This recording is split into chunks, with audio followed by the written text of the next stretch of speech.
can we as a global tribe get our act together fast enough to be able to change our behavior, our collective behavior fast enough? There is a great potential, because it's not that if everybody has to change at the same time. What we talk about is a critical mass. You don't know how many people have to change for it to spread.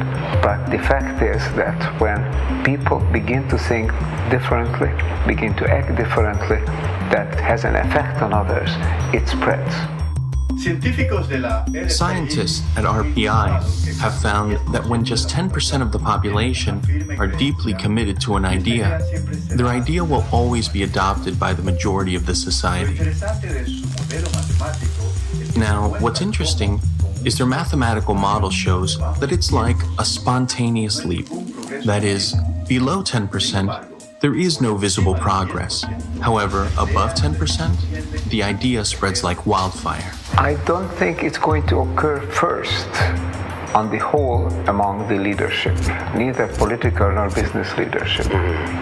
I think there are always exceptions, and there are very enlightened political leaders, the enlightened business people. But on the whole, these people have too much stake on the present system, and they are afraid of change, because their own base of power and wealth lies in maintaining the current system. So the change has to come from elsewhere. I don't think it can come from the very poorest people. The very poorest people, maybe 2 billion people in the world, try to survive somehow. They have to get the food and the housing and the job and the healthcare and the education that is a minimum requirement. We can't expect it from that, maybe 200-300 million people who are really the wealthy and the leading classes. It has to come from those who are in between, who have a choice, who are becoming increasingly concerned, and who know that something needs to be done, and the hope is that they will wake up.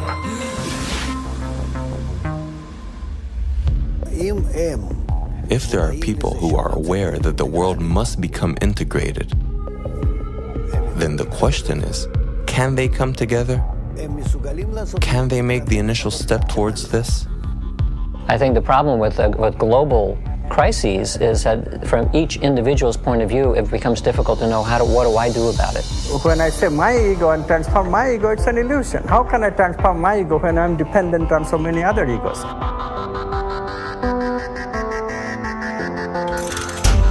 So because of the efforts of a few, changes will start occurring. How? Because the pressure, evolutionary pressure, is acting on everybody. It's just that they don't have the right context. All they need is a trigger. The trigger will be provided by this upper echelon of people who are working together to develop positive emotions.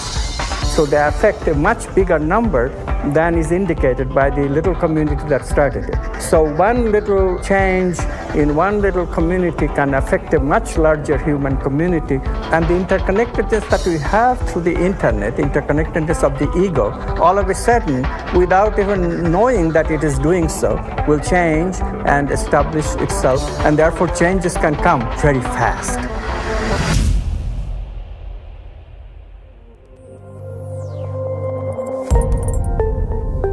The basic idea is that there's this vast fabric of humanity stretching endlessly into the distance. I'm connected to you and you to others on out endlessly.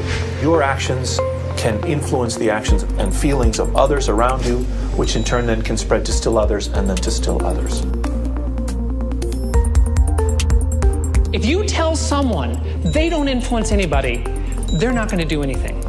But if you tell them they influence 1,000 people, they'll change their lives. And that's why I think it's so critical for us to understand, first and foremost, how and why we are connected. Thinking people, they can see opportunities in this. So we have to do this collectively. We have to do this collectively through dialogues, first between two people, through relationships between two people, and then generalizing it to a whole family, to the entire community, to bigger communities, to the country, to the entire world. Change the society to recognize that we cannot do this by ourselves. We cannot do this alone. It's actually very simple what we have to do. It's just getting people to identify with it and see the benefit of what that offer is, the offer of working together, and how cataclysmically better life will be, right? Materially and spiritually. So. The lack of connection between people causes all the sadness in the world. No question about it. We are at Crossroads, and it's not going to be decided by fate. It's not a destiny. We have at a point where the future of humanity is going to be decided by how people think about it today and how they behave. Awareness, awakening, these are the key terms.